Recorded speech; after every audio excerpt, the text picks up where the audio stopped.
father's love is uptight and a dad's love is very different from a mother's love.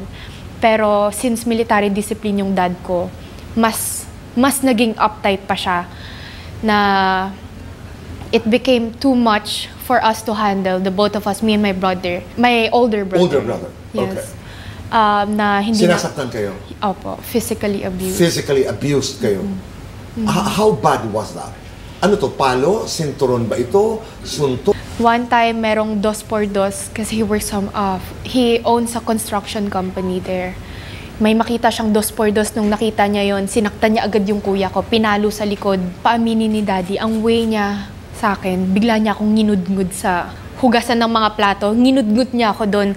At 1 week niya akong hindi pinakain. Every time na pinapakain ko yung aso, pumipiptas ako ng avocado, ng orange, ng apple. 1 week hindi ako kumain.